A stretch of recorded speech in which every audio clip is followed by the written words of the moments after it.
Make America great. We are great, and we're going to stay great, and we're going to get greater.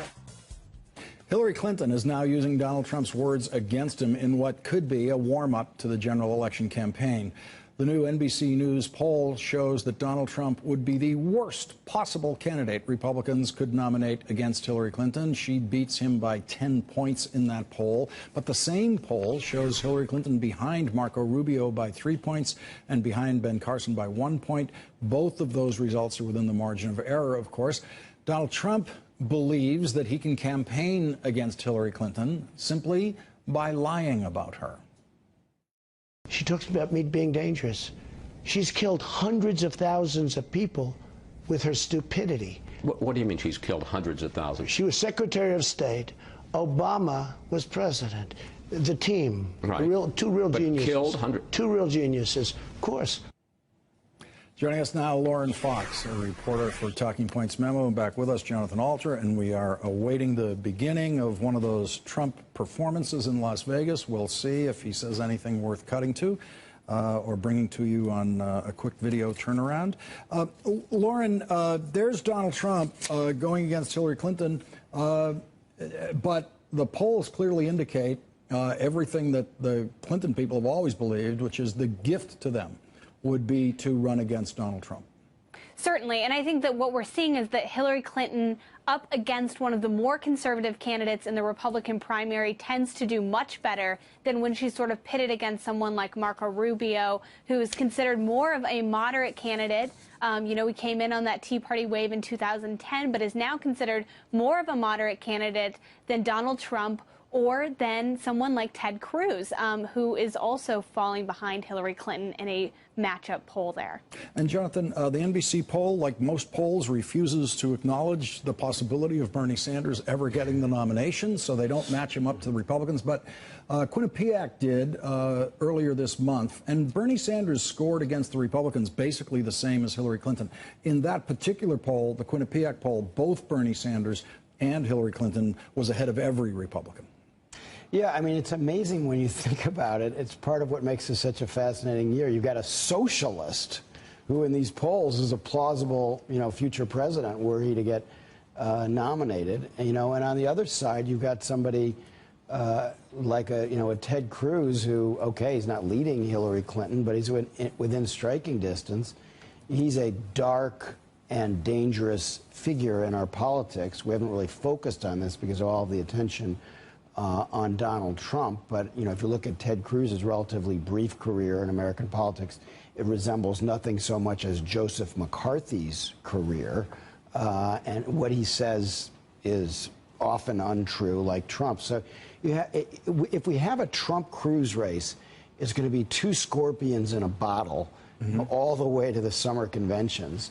And then if neither of them or Rubio or others can get enough delegates for a first ballot victory, then we really could have a brokered convention. And then I think the assumption then changes, because that would be so exciting that were the Republicans to nominate a Paul Ryan or somebody who's not running right now because none of the delegates are pledged on a second ballot or third or fourth ballot to vote for the person who was running.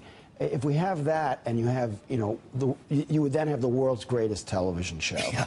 And this is, of course, what you and I have been, dreaming about for all these years of covering politics. But somebody like Karl Rove actually believes it's going to happen this time. It's really a possibility, because it's getting pretty far along in the process. And usually at this time, you could tell, like we knew Romney would eventually be the nominee the last time, and we knew, McCain would eventually be the nominee. This time we don't know that. And if you got that, I think then Hillary really could be in trouble if they produce, a new candidate in a new way. And a big surge of excitement coming out. A huge surge of excitement. Let's listen to what Hillary Clinton said about Marco Rubio.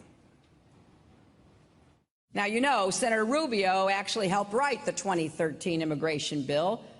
Now he renounces it. They're all moving toward the extreme and away from the rest of America. Lauren Fox, the polls show Rubio is the one the Clinton campaign should be hoping does not get that nomination. He's actually the toughest one for her to beat in these polls as they stand today. Certainly, and I think that what we're seeing is that the Clinton campaign is very conscious of the fact that Marco Rubio is a competitor, and what you see there in that clip is her talking about immigration. And we have to remember that some of the key states that she is going to need to secure are states like Nevada, states like Florida, states where the Latino population is going to be very important, and she's going to continue to hammer Marco Rubio all the way to the finish if he's eventually the nominee. That he supported this 2013 immigration bill, then he didn't. He started to back away from it, and as he's sort of moving into the primary, he has to kind of consider that he has to be a little bit more to the right on immigration than maybe he really would want to be in a general election when matched up with Hillary Clinton. Go ahead, John. Well, I was just going to say, something that doesn't get talked about enough is that both Cruz and Rubio are Cuban Americans, and the Mexican Americans in a state like Nevada, they don't really care very much, about solidarity within the Latino community. They're not going to vote for one of these guys just because he's also a Latino, and there's not very much in common between Mexican Americans and Cuban Americans much of the time. The other thing that that Rubio really has to watch for is that he sounds very fluid in his answers on foreign policy, but a lot of what he says is kind of dumb, like saying this was a clash of civilizations. Chuck Todd just, questioned him on this over the weekend. We don't want to be at war with 1.5 billion Muslims, so he's got a way to go on foreign policy to match Hillary. For Republican presidential candidates, winning the Iowa caucus is often the emptiest victory of their careers. 8 years ago, Mike Huckabee won the Iowa caucus and is now polling at 3% in the Des Moines Register poll, which is considered the gold standard of Iowa polling. Rick Santorum won the Iowa caucus 4 years ago and is polling at 1% now. Tonight, the new frontrunner in Iowa is polling at 31% in the Des Moines Register poll, a full 10 points ahead of Donald Trump, with Ben Carson at 13%, Marco Rubio 10%, Jeb Bush at 6%. And a new Fox News poll of Iowa tonight shows a smaller lead for Ted Cruz, and Marco Rubio flipping positions with Ben Carson, reaching 3rd place, with Jeb Bush still running in 5th place. Donald Trump still holds the lead in national polls, but Ted Cruz is surging there too. The NBC News Wall Street Journal poll shows Donald Trump at 27% and Ted Cruz now in 2nd place at 22%, with Marco Rubio in 3rd place at 15%. Ben Carson sinking to 4th at 11%. Jeb Bush holding 5th place at 7%. And here's one of Donald Trump's favorite lies. If somebody hits me, I'm going to hit them back so hard. You have no idea. We're going to hit them back 10 times harder than they ever. He always pretends that he will only hit people after they've hit him. Well, Ted Cruz still hasn't attacked Donald Trump, but Donald Trump is now in full attack mode against Ted Cruz. I don't think he has the right temperament. I don't think he's got the right judgment. What's wrong with this temperament? Well, you look at the way he's dealt with the Senate, where he goes in there like frankly, like a little bit of a maniac. You're never going to get things done that way. We are awaiting Donald Trump's latest stream of consciousness stand-up comedian routine in Las Vegas at a rally. We will bring it to you if it seems that he's saying anything newsworthy. Joining us now from Las Vegas, Hallie Jackson, NBC News correspondent. With us here in New York, Jonathan Alter, MSNBC political analyst and columnist for the Daily Beast. And joining us, Professor Robert Saget of the Kennedy School of Government. Oh, no, wait. Mail order school, Oh, yes. wait, it's Bob Saget. It is. It's Bob Saget, the actor, comedian, and the star of Hand to God One on of the Broadway. stars that you came and saw, and thank you. I loved it. And it might have something to do with why you're here tonight. It did. You're actually hoping to sell some tickets. I want to sell tickets. All right. 3 more weeks it closes, but enough about me. I want you to begin with a comedian's analysis of Donald Trump, because there's a lot of people out there saying, oh, he's just doing Don Rickles' act. Well, Don Rickles is a friend of mine, and he insults people, and it's sarcastic a lot of times. So I go, oh, yeah, you're a genius. Mr. Trump is obviously just saying you're dumb and you're stupid, which and he is, means it. And it is his hooks. Yeah. It is his, and you're expecting it, and it's his branding, and it's getting people's attention. because people do sit at home and yell. Some people sit at home and yell at their television set and say, "That's an idiot. That's a moron. That's an idiot." So he is speaking for a certain group of people. Don Rickles, who I revere, is a comedian. And would not roast people in that way. Right, and Donald Trump was roasted. You on Comedy always Central. knew, like when he was making jokes about Sinatra and these guys, you always knew he loved these guys that he was making jokes about. Yeah. He grabbed me once by the head, Don Rickles, not Donald Trump. and we were level with each other. It wasn't anything lascivious.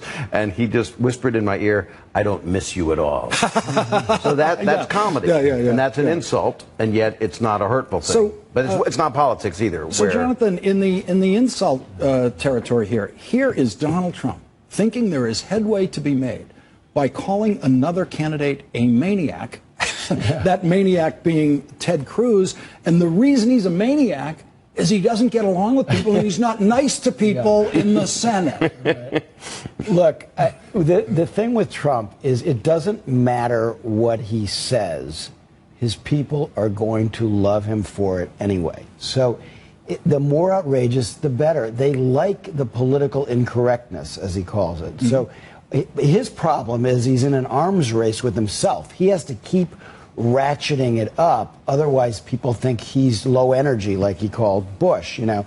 So I think this Muslim thing, no Muslim immigrants, was partly that he had to do something for his own audience, you know, to show his own people that he would keep saying the outrageous things that make him popular. So it's almost like shooting the moon in hearts, you know, where you do the opposite of what the game has been until now. So for the last 50 years, we've lived in a gaffe environment where you're hurt in politics if you make a gaffe. For a while, I thought that Trump was just gaffe-proof. Now I realize that gaffes are the fuel of his campaign.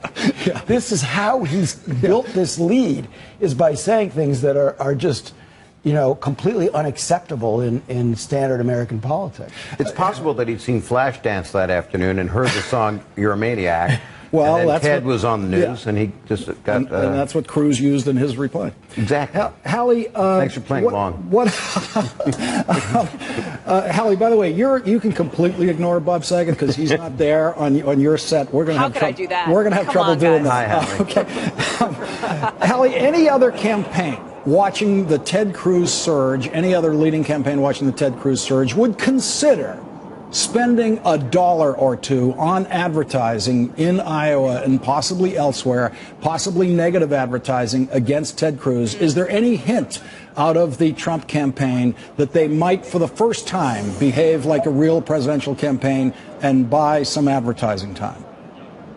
Listen, Ted Cruz is already under fire in places like Iowa for his position on the renewable fuel standard, for example. But Trump so far, you guys know, he hasn't spent money. Really, he's riding high on earned media because he is covered constantly. He has spent very little, especially compared to the more establishment candidates like Jeb Bush and Chris Christie. I'm just not sure that, you know, Trump has said that if there comes to a point when he feels like he needs to spend money, then he will. I don't know that taking out attack ads against Ted Cruz would necessarily be the right strategy for him.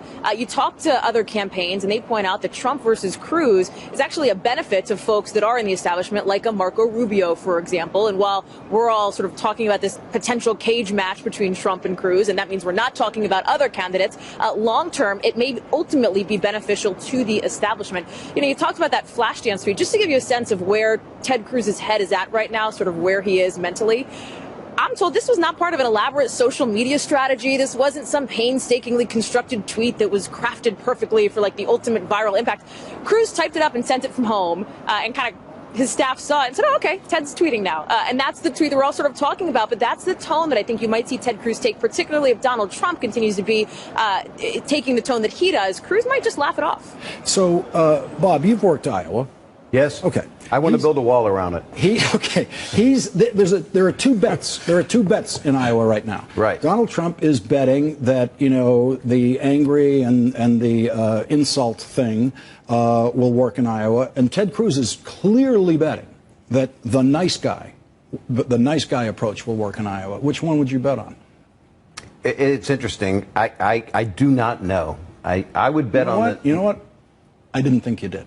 I just thought I'd give you a shot at the question. Well, I didn't think you know. I am devoid of most information. I don't know. Let's see if Jonathan Alter knows. Iowa's famously the nice state, and in the Republican primary, it's a religious He knows state. everything. Super religious. Listen, take notes. I don't think Chauncey Trump, Gardner. I'd be amazed if Trump won Iowa. Yeah. First of all, he doesn't have much of a ground game there. Cruz is very well organized. He's much more in tune with the Republican electorate in Iowa. But it doesn't matter that much for Trump if he loses Iowa because, remember, Santorum and Huckabee are the last two winners of the Iowa caucuses. It didn't really do them very much good. So the big battle is New Hampshire. And Trump's problem there is he's got very high expectations. So if he wins narrowly, it's almost like a loss. You know, he has to win big now. And I think Cruz has to win Iowa pretty substantially or he's hurt. You know this, Lawrence. The expectations are kicking in now, and we judge these guys by how they measure up to media-established expectations. Cruz feels more like every man than Trump for Iowa. I mean, he looks. I'm told I look like Cruz a little bit. On your bad days. Yeah, but Cruz, you don't want that because he looks like Joe McCarthy. I know. I trust neither of us. Let's go to what might be the biggest development in the campaign today, and that's what Rush Limbaugh in his big break today with Donald Trump. This is big. Let's listen to this. That's so unlike Trump. I mean, that's a huge mistake. But on paper, it's a huge mistake. Trump gets away with his mistakes. Such is the bond of loyalty that his support base has for him. Any of you who are holding out hope that Trump is a genuine conservative, even in the Republican field, would not go after Cruz this way. Hallie, when do we find out if Donald Trump has the courage to attack Rush Limbaugh? Ooh, I thought you were going to ask me about Ted Cruz, and I was going to say tomorrow night. You know, that is a risky move for Donald Trump. It is. You know, it's interesting listening to that, though, from Rush Limbaugh, because that is an area where potentially you may see Trump have sort of an open flank for these other candidates who, these candidates all say they don't want to talk about personality, right? Trump will talk about personality all day. He'll call Jeb Bush low energy. He'll call Ben Carson low energy. He'll come after people based on their personality traits. The other candidates so far have shied away from that, but this is a place where they talk about their conservative credentials, that they can potentially start to nudge Donald Trump on his, what they would probably call lack of conservative credentials, at least over the long term, right? Many of these candidates have come up sort of in that very conservative base. They've been conservative consistently, with the exception of Ben Carson, who openly acknowledges it. So that's a potential line of attack, I think, that you could see Trump being vulnerable to if the other candidates decide to step up and take a swing.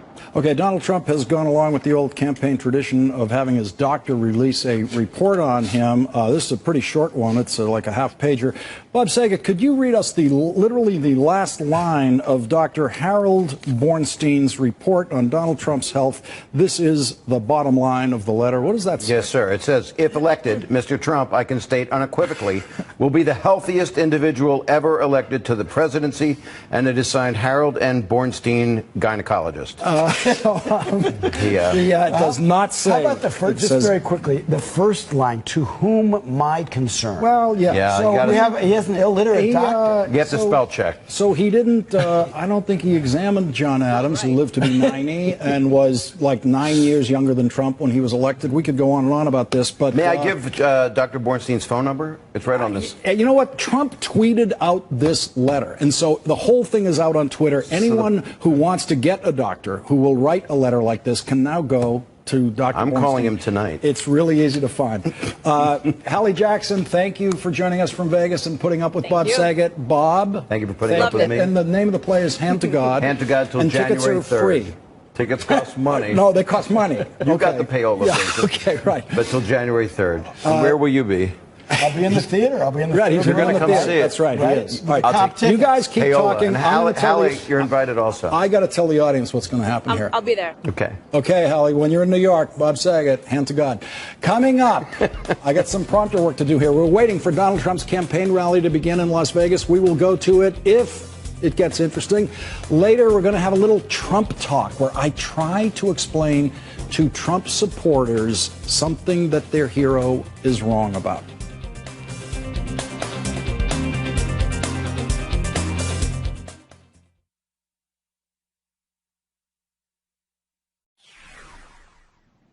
Time for tonight's Trump Talk. This is where We explain to Trump supporters why their hero is wrong about something in calm, reasoned tones. I can do that, I think, you know, calm and reasonable. Now, we're not trying to reach this guy sitting behind Donald Trump, because I just have the feeling that nothing can change his mind about anything, ever. But yesterday, I did have a calm and reasonable Twitter chat with Ben TechPro about why the Trump ban on all Muslims entering the United States is unconstitutional. Ben began by asking, how could it be unconstitutional to stop immigrants who aren't U.S. citizens from entering temporarily?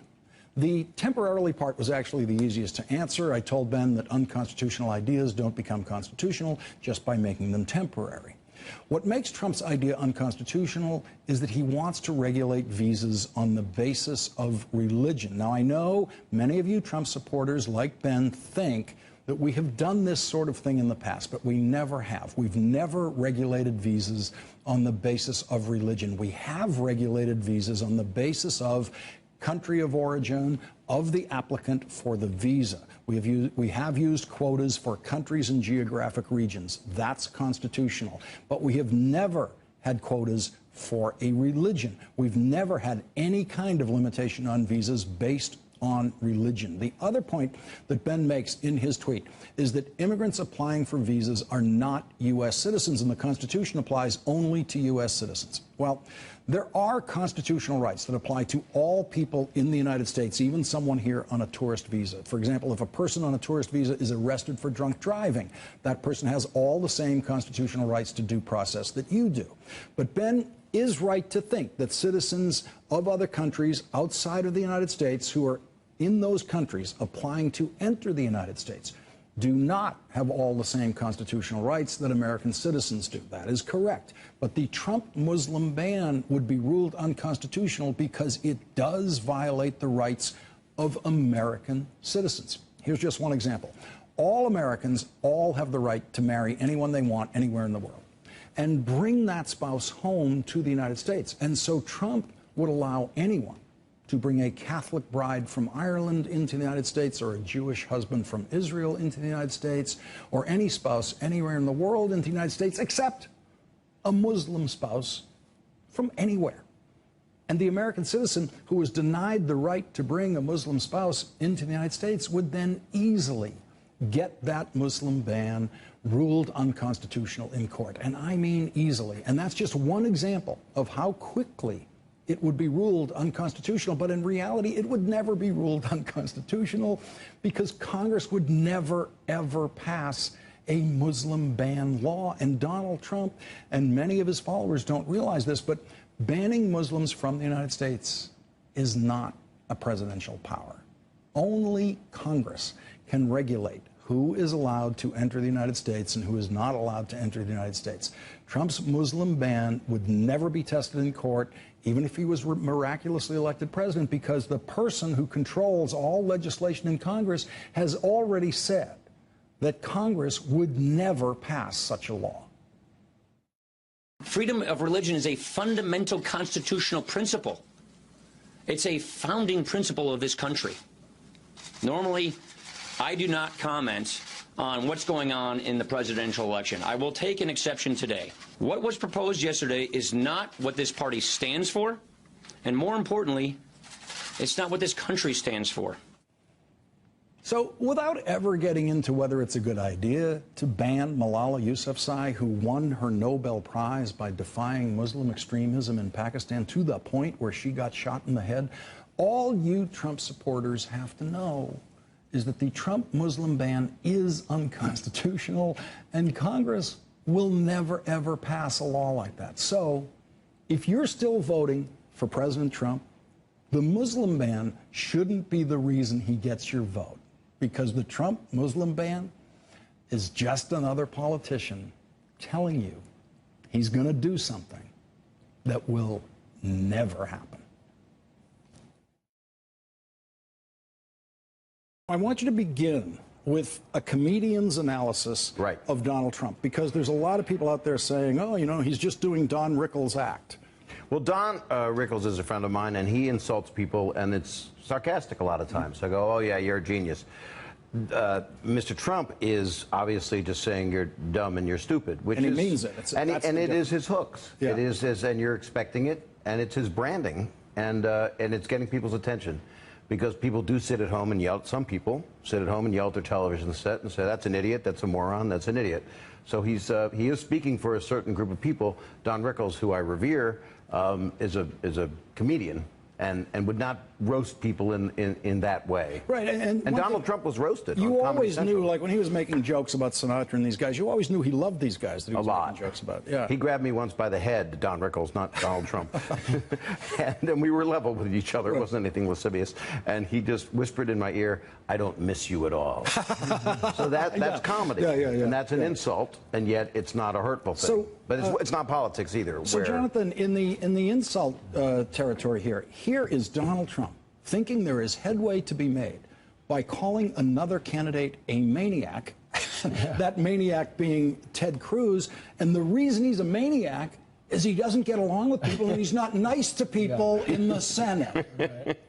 Look, the thing with Trump is it doesn't matter what he says. His people are going to love him for it anyway. So the more outrageous, the better. They like the political incorrectness, as he calls it. Mm-hmm. So his problem is he's in an arms race with himself. He has to keep ratcheting it up. Otherwise, people think he's low energy, like he called Bush, you know. So I think this Muslim thing, no Muslim immigrants, was partly that he had to do something for his own audience, you know, to show his own people that he would keep saying the outrageous things that make him popular. So it's almost like shooting the moon in hearts, you know, where you do the opposite of what the game has been until now.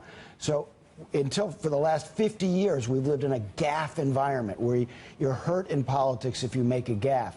For a while, I thought that Trump was just gaffe-proof. Now I realize that gaffes are the